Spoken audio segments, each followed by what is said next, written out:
Welcome to the Grace Way, a program from Grace Baptist Academy. Each episode is designed to share the heart and vision of our school through thought-provoking conversations, biblical truth, and meaningful insight. Whether we are answering your questions, outlining our philosophy, hearing from our staff or other professionals, our goal is to strengthen the partnership between home and school, all for the glory of God. And now, here's your host, Craig Carpenter. Welcome back to The Grace Way. We're answering the question, how to be a successful student. This is a continuation of episode number 25. Part 2 is going to be this week as we really kind of put the practical application to the question, what is a successful student? Now, if you remember, and you've already listened to episode 25, you remember our thesis statement or our jumping off statement that we used, and that is a successful student controls the things that they can control and does not worry about the things that are outside of their control. We looked at the life of Daniel, we looked at the traits that he developed, and we also considered the conditions under which those traits were developed. It was a wonderful Bible study. But the biggest thing about Daniel's life is that Daniel never let his situation become the defining feature of it. Then we got into 3 points that we really used. Again, things that are all within our control. And that is, a successful student does their best in every situation. A successful student has a good attitude no matter the situation. And a successful student pursues the same areas of growth as Christ. Typically, what we're going to look at is the verse Luke chapter 2 and verse 52. Now, last week I gave a sneak preview into what a successful student does. And really it was a glimpse into the lesson because I wanted to, as we always do, look at some practical elements of whatever lesson we're talking about. And so for this case, we're looking at a successful student. What does a successful student do? And really, the first one, or I think number one, and one of the biggest things that a successful student does is that a successful student manages their time well. One thing that we're so big on, especially as a student moves from 6th grade or the elementary side into junior high, 7th grade, is that a student begins to learn how to manage their time well. A successful student manages their time well. And as a young person, you must learn to abide by a schedule. For instance, I think it's important that a young person gets up at the same time every day. They're going to try to go to bed at the same time every day. They're going to make sure that as much as, again, they don't have complete control of their schedule, but they're going to try and follow the same pattern every single day because they need to abide by a schedule. Now, again, understand that you still need to be flexible because, again, you are still under your parents' roof, but nothing should stop you from trying to set a schedule and abiding by it. By the way, not just trying, okay? You actually do. You actually commit to the schedule and you abide by that schedule, okay? Now, to give you a little bit of insight, I want to share kind of like what my high school days were like. And maybe you'll get, this will kind of help you understand where I'm coming from because we're very rigorous here at the school. We follow a rigorous education program. But I want to just tell you kind of what life was like back in high school. And I know some of my friends listen to this show, and I'm sure they could echo the sentiments. But the older you get, the more you find yourself, and we talked about this a few weeks ago, is you feel like you have less and less time the older that you get. I know it doesn't seem right. It seems counterintuitive that the older you get, you would have more time because you get to control where you go, and you get to maybe get your license, and you get to decide where you're going to eat or what activities you're going to participate in. But really, as you get older, your time becomes more and more limited because there's more and more required of you, especially if you're an aspiring young person. So for me, high school was very, very busy. By the time I got to 11th grade, for my 11th and 12th grade year, my schedule pretty much every week was just about the same. Typically, I'm getting up around 6:30, maybe a little bit earlier. Maybe I'm getting up a little bit earlier, but typically it's at least 3 to 4 days. I'm up, I'm out the door almost immediately. I think by my junior year, I was driving to school most days, and I would take my brothers to school, and we would start by workout. So that was the first thing that we did. So before school would even start, I was in the gym And we had a pretty set routine. We even had a guy who volunteered to come in at that time, and he would lead us through many different workouts. They're very, very intense. But boy, they would get the blood pumping, the endorphins going early in the morning. But you need enough time to work out, to get ready, change, showered, ready to go for school, because school started at 8. And so we crammed a lot into about 30 or 45 minutes every, at least 3 to 4 days a week. And then, like I said, school started at 8. I was, as kind of mentioned at the beginning of the episode, I did a lot of the AP classes. And so obviously, as you can imagine, pretty difficult. Our school, very academically rigorous.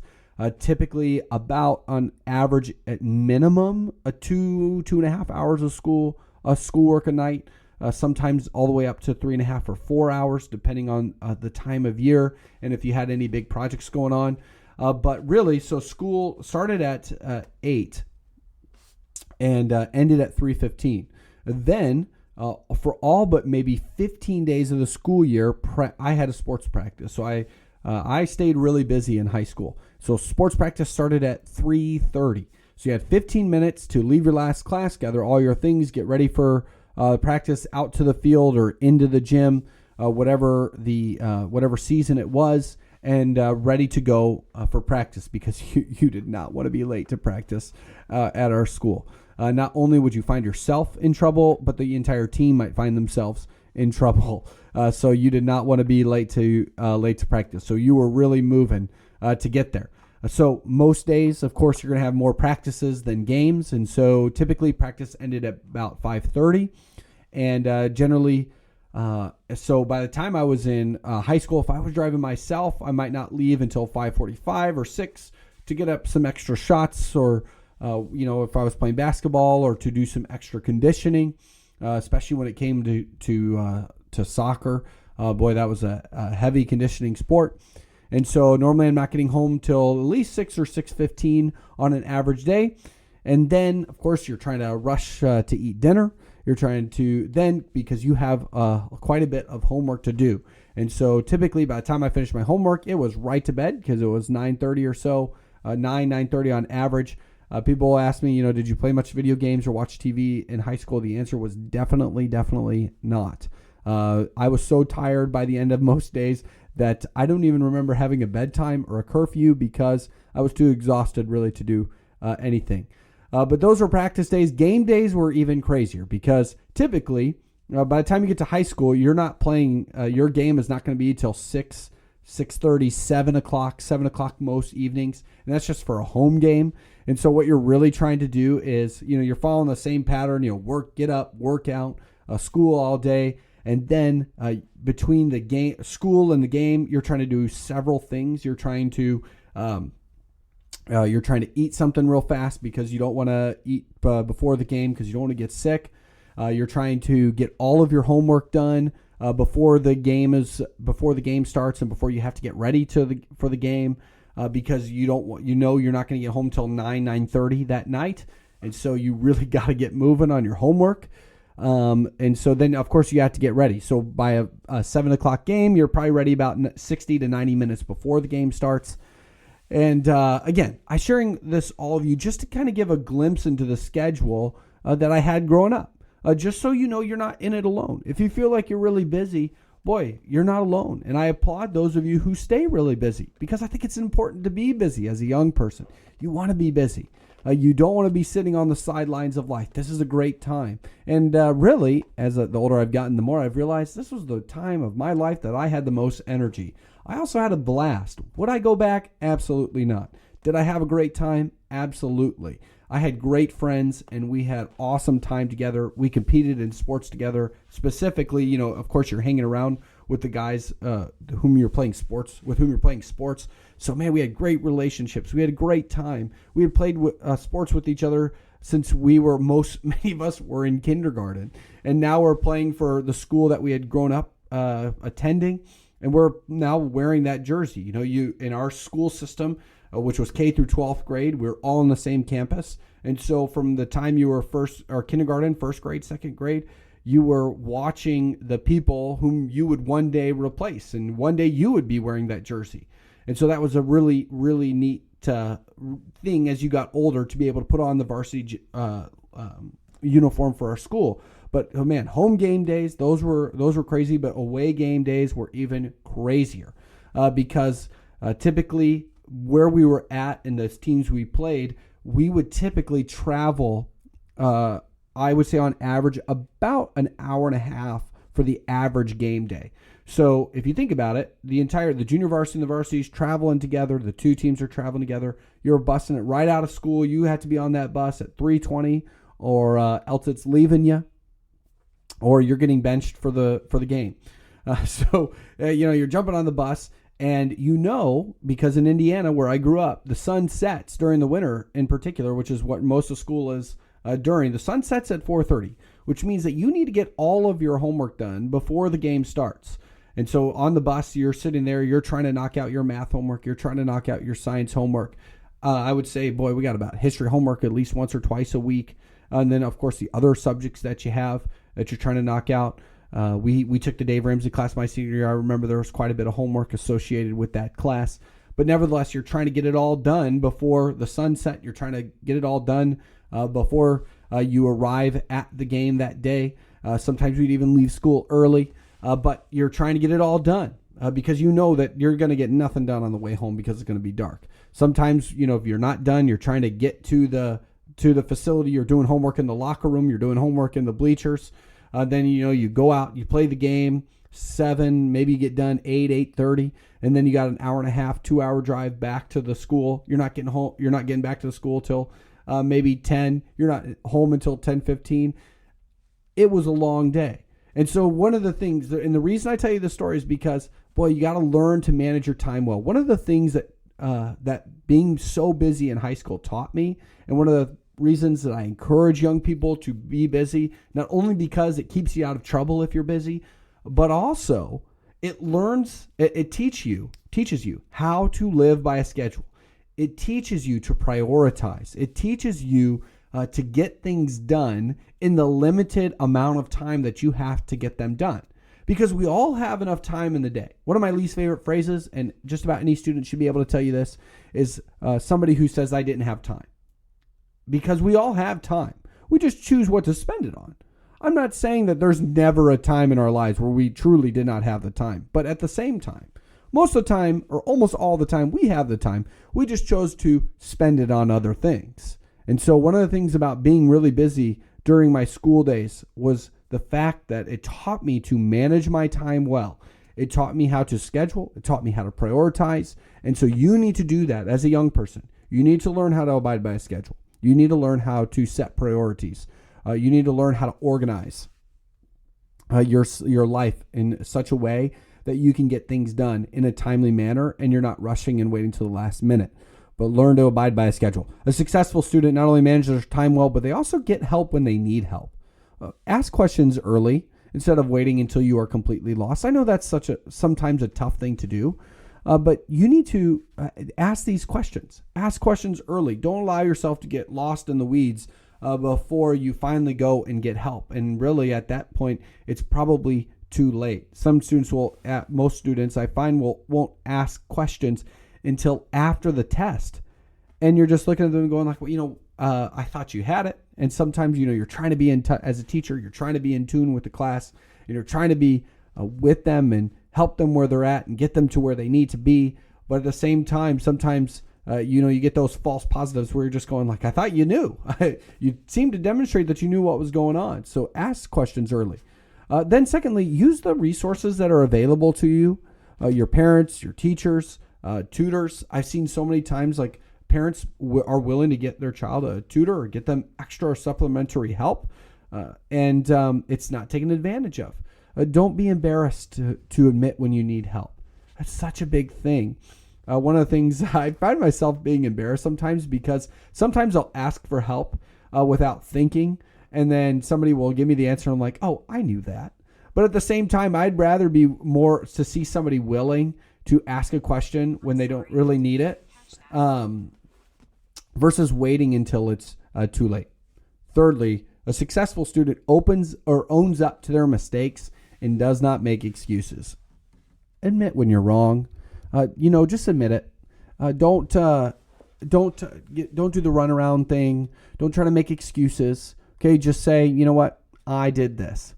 Okay, admit it when you're wrong. Decide to learn from your mistakes instead of repeating them. It's probably cliche just because it's repeated so many times, but simply decide to learn from your mistakes. Don't let it go. Don't keep repeating them at least. Okay, but admit when you're wrong. Learn from your mistakes. Pretty simple stuff, but a successful student is going to own up to their mistakes, and they don't make excuses. Next, a successful student does not let their circumstances affect their performance. Now, certainly there are times when grieving and when grief allows us to take a step back from things, and we need to take a step back from things.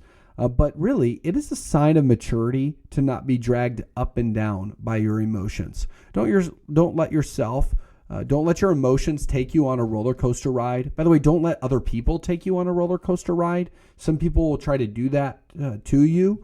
Don't get on the roller coaster with them. Decide or let them ride the ride and you stand off to the side.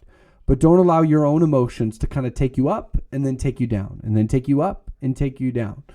One day your boss is not going to be as forgiving. He might be forgiving for a few days if you turn in a poor performance every once in a while or once every few months because, you just had a bad weekend, you had a bad day, whatever the case is. But bosses are only so understanding because you can only lose the company so much money before it doesn't make sense for them to keep employing you. And so it's just a sign of maturity to not, for a young person to realize that they cannot be dragged up and down by their emotions. And so please understand where I'm coming from. A successful student does not let their circumstances affect their performance. Certainly there are times when you need to take a step back. And first off, get counsel when you need it. Get counsel if you need it. There are levels to this, of course. We don't advocate for students to just pretend their problems don't exist.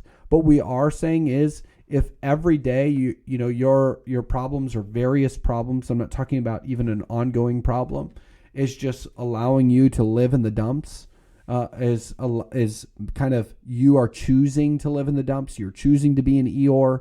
You're choosing to have a bad attitude. Well, remember, your attitude determines your altitude. And so if you need help, get help. But we all need to strive for consistency. Problems may explain poor performance. However, they do not always excuse it. So please, again, understand where I'm coming from. I'm not trying to be that bludgeon that I say so often. I'm just trying to say that, you know what? You can't have 4 good days and 1 bad day in a school week. That just is not going to work. Because if you add those up, that's 8 or 9 bad days in a quarter. And 8 or 9 bad days in a quarter is almost 2 full weeks. And if you take 2 full weeks off in a quarter, that's 8 full weeks off in a year. You're spending about 20%, nearly what I'm trying to do the math in my head. You're spending 10 to 15% of your entire year and you have bad days. That's really not going to lead to a successful life, and that's certainly not going to lead to a successful school year. Because if I've seen it happen before, a student has maybe 9 good days in a span of 2 weeks, but that one bad day that they have just tanks their grade. And again, we're not basing success off of grade or grades that are achieved, but I'm using that as example of somebody who lets their emotions or lets their circumstance always affect how they behaved. Strive for consistency. Number 5, successful students gets to know their teachers. Why is that so important? Because it's literally free. It's free right now. It's free to ask as many questions as you want. In fact, most teachers welcome being asked questions because it happens so infrequently. And I often wonder if that's because of us or because of the students, but we try our best to be very open to answering questions. Sometimes we can't answer the question in a moment, but we want to answer questions. Let me break it down to you this way. When I was a business owner, I had to pay to network. Okay, when I went to a networking event, at least one a month, and I always had to pay about $20 to go to this networking event. Why did I have to pay? Well, because the facility that we met at, it wasn't free. The food or the light refreshments that they had, they weren't free. Okay, so I had to pay to network. And was it worth it? Absolutely. But $20 is $20. That's $240 a year. That'll pay for a couple nice steak dinners. But when I was a business owner, I had to pay to network. I also had to pay, and I did this frequently. I would invite a business owner or somebody that I felt like could be a mentor of mine. I would invite them out to lunch. And typically the rule of thumb is if you invite, you also pay. And so while it was a tax write-off and I could deduct it from my taxes, and even though they changed the rules, okay, there's my disclaimer. But I had to pay for that. Right now, you don't have to pay to ask your teacher question. One day, you will have to pay a mentor. Probably, you will have to pay a mentor to help you or to answer your questions. So, ask questions now. A smart student will build relationships with their teachers. One thing I realized after I left college and after I left school just in general, and I was very fortunate enough that I did build relationships with my teachers in grade school, even in junior high, in high school, and in college, because I cannot tell you the number of teachers that I have called since I have graduated, and I've asked for their advice because they're teachers, and I'm a teacher, and I need their help. I can't tell you the amount of time I've spent on the phone getting help, discussing problems, discussing situations and scenarios that I was facing here at the school. And I was glad that, you know what, I paid attention in their class. Because do you think, come on, we're all human. Do you think they would have loved to answer my questions if I was the one who dozed off in class, who didn't pay attention, who wasn't engaged, who didn't take notes, who didn't study and therefore didn't do well in the quizzes or the tests when they know I could have? Yeah, we're all human. They're probably going to be less likely to help me. I don't blame them for that either, by the way. 6, a successful student takes every opportunity that comes their way. Of course, you can overdo it, but you need to be involved. Look at every opportunity as a chance to learn something new. When I was in high school, I had the opportunity to coach one season of wrestling. I enjoyed the sport, but I didn't know if I would ever be a coach again. I just took the opportunity because it was afforded to me and I could, okay? It turned out, you know what, that I would coach baseball for 7 summers in our church Little League. Okay, so there was some translation. I got an opportunity in high school that, you know what, it helped me be involved in my church. It helped me give back to the people who gave something to me, but also it helped me become a better coach, something I did not know I would do in the future. But one of the things that, again, I tell all the students, and it's redundant and they've heard it before, is that you have no idea how God is going to use you one day, or at least most students don't know even an inkling or have an idea of what God even has for them in their future. And so why limit yourself by not participating in activities that are given to you? One of the things that I have appreciated greatly about our students, specifically the high school over the last 2 or 3 years, is their willingness to serve. And let me continue to encourage you that that is going to serve you well throughout your life. And one of the things that we talked about, even when we were practicing writing one of their resumes, I think it was now 2 years ago in the writing class that we did, I think is when we did it, the students started to realize, or they started to record some things, or can I write down that I participated in this activity at the school? And I was like, oh, yes, I didn't even think about that. Can I write down that I volunteered and helped at this event and this event, and that I did this during this event? Yeah, absolutely you can. And so not only is it going to help you for a resume, but as a former leader put to me, every opportunity that you get, you're just adding tools to your tool bag. I had no idea I would be a coach, but I got to be a coach one day. You know, I attended the banquets that we had at our school, and you know what? I find myself, or my wife and I find ourselves running banquets today. I did not know how attending those banquets when I was a kid, when I was just a child, basically. Okay, I was a teenager, but still, I had no idea how attending those events would impact me 10 years down the line. But attending, being involved, participating in every opportunity that was given to me has certainly helped me as I become an adult. A successful student makes a positive impression on others. Be well-mannered. You say yes, ma'am, yes, sir, no, ma'am, no, sir. I know that's becoming outdated in our society, but because it's being outdated, those who do use those manners and those who are well-mannered are going to stick out even more and make an even more positive impression. Secondly, under that, I would say just be aware of the situation. Okay, do you remember what was said about Daniel? He had the ability to stand in the palace. He had poise. He knew how to act in a professional setting, or really any setting for that matter. I think the easiest example to apply to our lives today is know when to joke and not to joke. Okay, but be aware of the situation. Be well-mannered. This is something that a successful student does. They make a positive impression on others. Another thing, I guess this is free. I was debating on whether to put this in or not, but a successful student is going to make the school's priorities, the institution that their parents trust enough to send them to. They're going to make the priorities of that institution their own. They're going to get on board with the teaching. They're not going to fight against it. I have no problem with a student, of course, and this could be taken really, really poorly. I have no problem with a student asking why. But if you're always asking why, and notice how my voice got a little whiny and whinier, that's what it sounds like. You know, a good student, a successful student is going to see the big picture. One of the things, especially that we try to tell the high school students, is see the big picture. A successful student, like we said, takes every opportunity that comes their way. You know, the student that does take every opportunity that comes their way, even though they're like, I don't know how this is going to benefit me, or I don't really want to. You know what? That speaks really highly of them because it shows that they see the big picture. They see what's really going on. They see an opportunity to serve others. And what does that do? That makes a positive impression on others. And that's what a successful student does. Like I said, I have no problem with somebody asking why. I think why is an important question. If we don't have a good reason for the things that we do, I don't think we should do them, generally speaking. But if we're always asking why and we're just questioning, why do we have to do this? Do I have to go? Do I have to attend? Do I have to participate? Do I have to do this?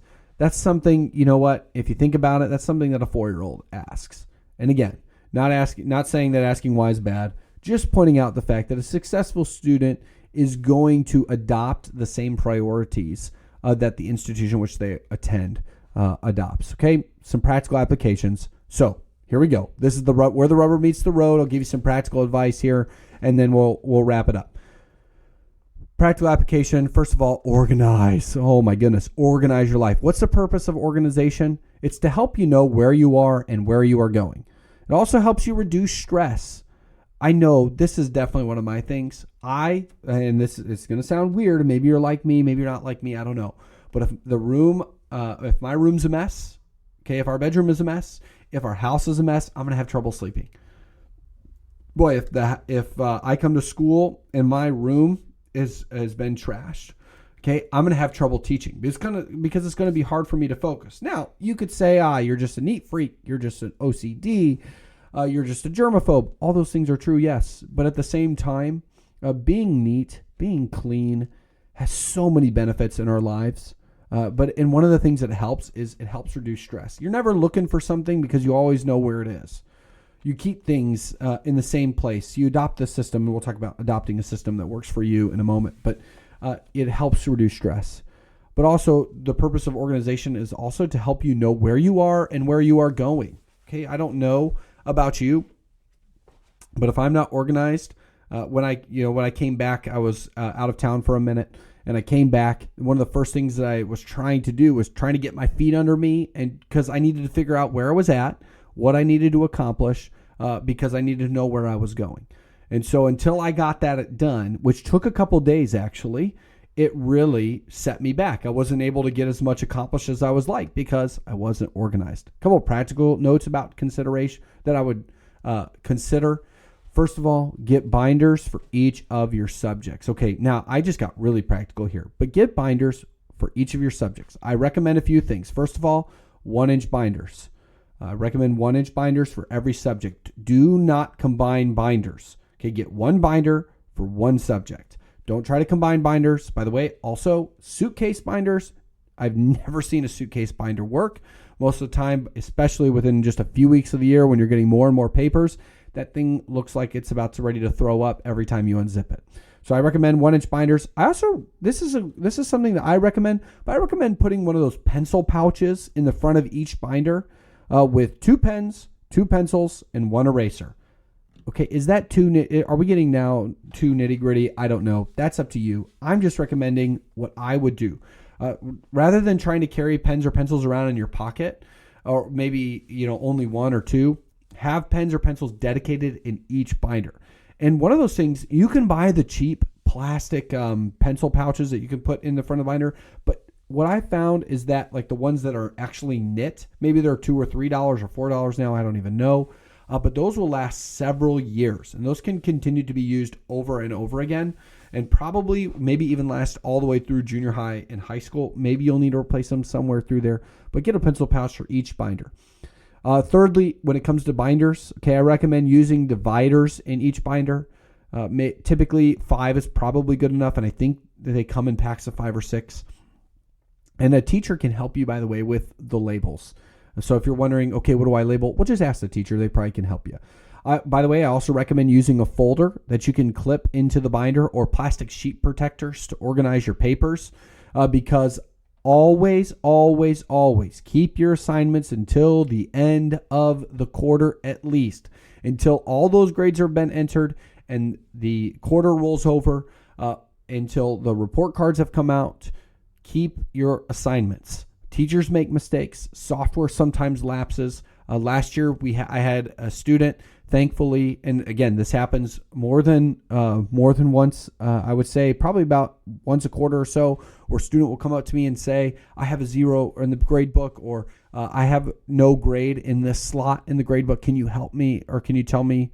I know I turned it in, and typically what I say is, "Okay, I've given all the papers back that I have. I've recorded everything I have. Go get the paper from your binder." And thankfully, I had 2 or 3 times this past year where the student brought me their paper and was able to show me that yes, they did turn it in. We put it in the grade book, and it was there. But teachers make mistakes. The software makes mistakes.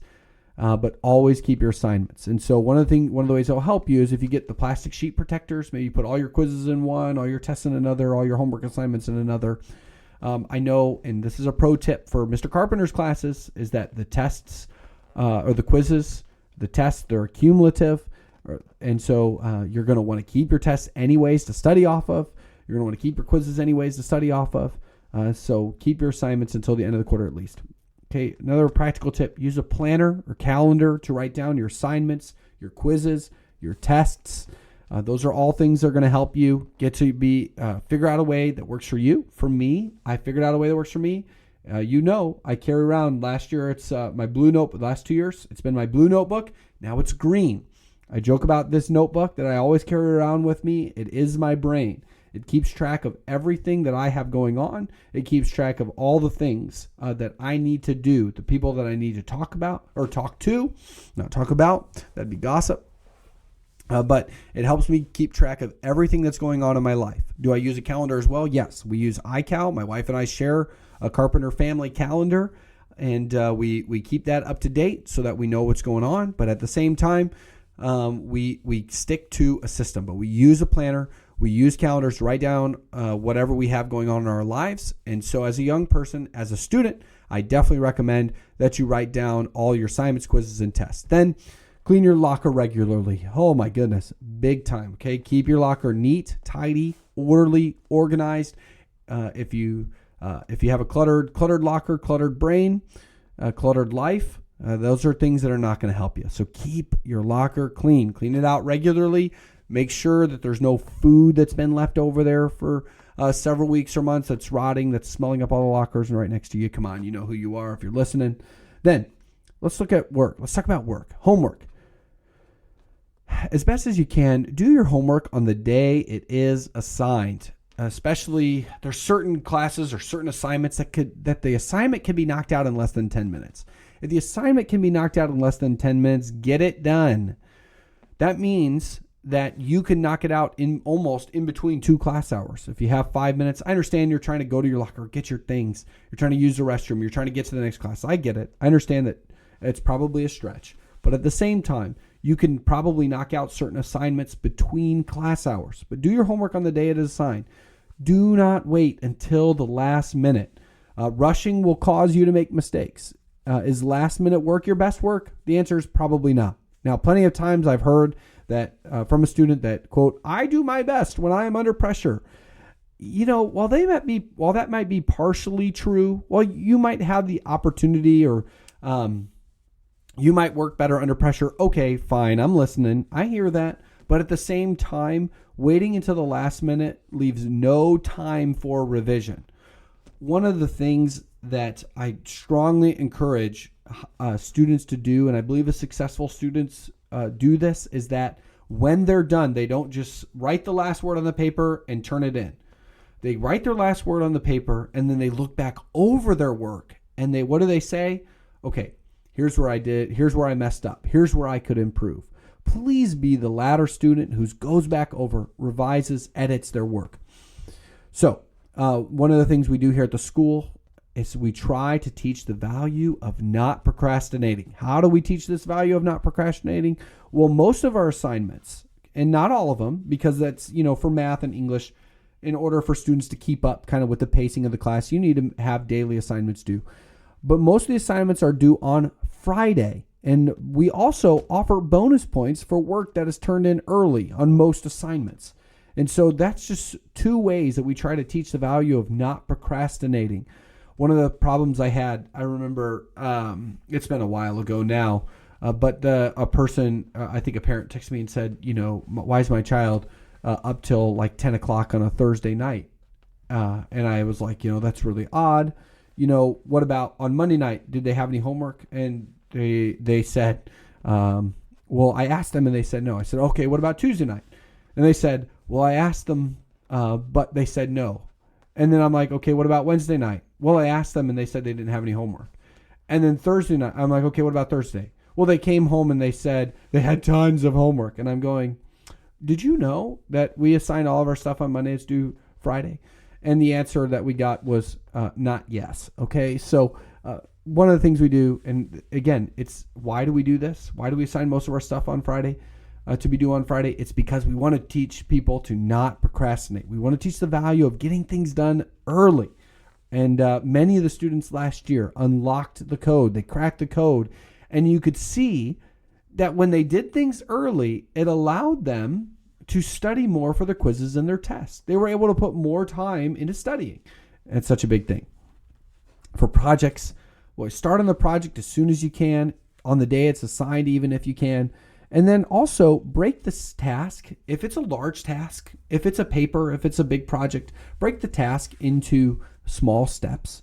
This is one of the main purposes, by the way, for the creation of our academic fair at the school. It's to teach young people to break a large, complex project into small, bite-sized chunks, steps that they can take, and they can get to the finish line. And one of the things every year, it is awesome to see students who kind of look back and go, boy, I did not think I could do this when I picked my project 5 months ago, when I picked the topic of my project.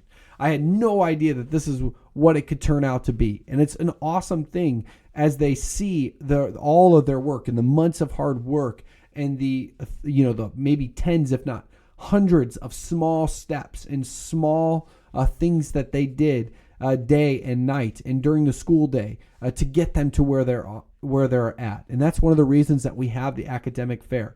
And once again, I kind of wrapped up a successful student does this category by saying a successful student gets the big picture. Hey, look, a successful student sees the forest from the trees, okay? They can see the big picture. They can say, you know what? At the academic fair, it may be a big project. It may be difficult. It may be something I don't necessarily like to do, but I can see what the school is trying to teach me. They're trying to help me. My parents, my school, they're trying to help me understand how to approach a massive project, because one day you're going to be given a massive project at work. You're going to be given a massive project. It's called life. And you're going to need to not just freak out. You're not going to be needing to be scared at the beginning. You're going to need to be ready to take concrete steps to get to the finish line, to get to the goal that you want. So one last thing, complete little parts of the project every day.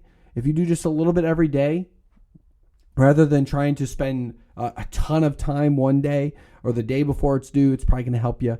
So just keep that in mind. A couple things on study. Learn which study methods work for you. Okay, maybe it's flashcard. Maybe you need to take practice tests. Maybe you need to hand your notes to your mom and dad and ask them to help you. But one of the things about studying is feel free to experiment. Now, there are some bad experiments, okay? Don't experiment by trying to study in front of the TV or in front of the PlayStation. Not going to help you. But feel free to experiment, especially when you're in junior high. Try all the different forms of studying and see which one works best for you.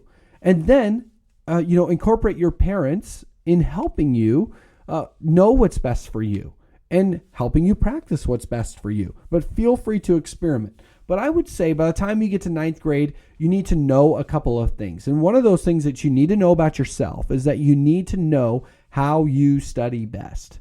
That's one of the things that you need to know. So I encourage you, feel free, experiment, especially as a junior higher. Try to get that nailed down by ninth grade. Then efficiency.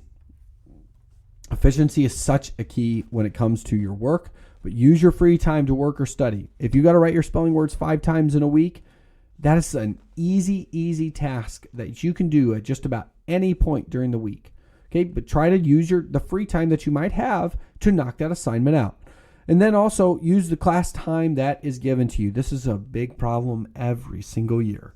And one of the things that students, I don't mean to pick on you here, but at the same time, one of the problems that I've noticed is that students are given a plethora or enormous amount of class time to work on projects, and we try to balance this carefully because we believe in teachers teaching from behind the lectern. Okay, we believe in teaching.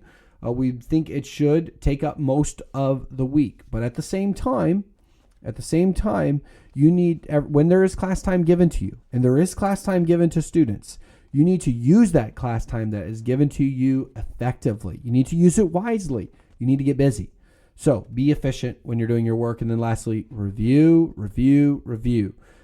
This kind of goes right in line with the studying, but figure out a way that works best for you when it comes to reviewing. When it comes to class time, listen. An underrated aspect of a student is listening. So when it comes to class time, you're not just physically listening, but you're also mentally listening. Okay, fully concentrate on the lesson.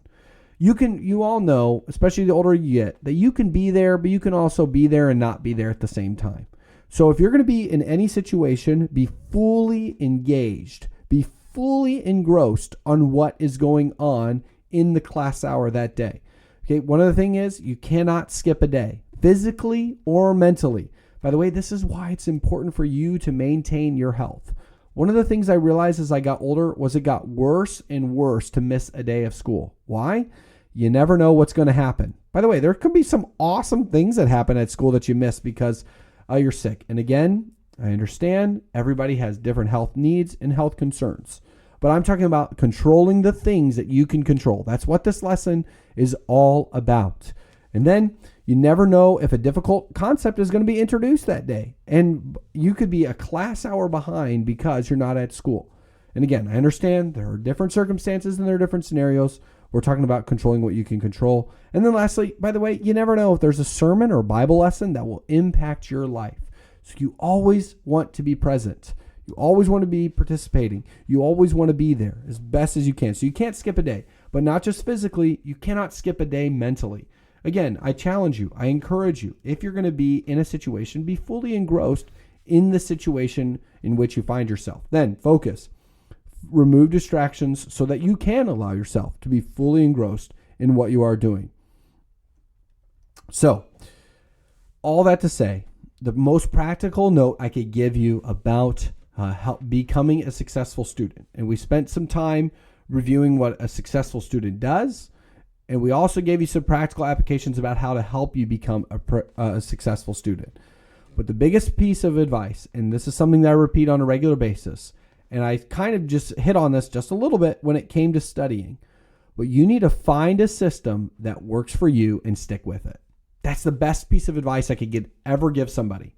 No, not every system works. Okay, like I said, the studying in front of the TV, that's not a system that's going to work. Don't even try it. I have not seen the suitcase binder system. I have not seen that work for anybody. Okay, again, I'm giving you my perspective as a student and now as a teacher for several years. But you need to find a system that works for you and stick with it. Find the study system that works for you. Find the organization system that works for you.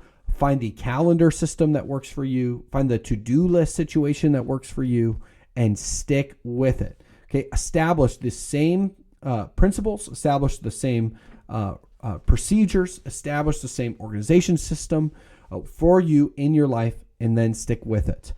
Okay, this is a big, big, big deal in junior high, especially junior high. By the end of 8th grade, going into 9th grade, we want our students here at Grace Baptist Academy, and if you go to another school, this is what I would encourage you to do as well. We want you to have figured it out by then. Because when you get to high school does not wait for you.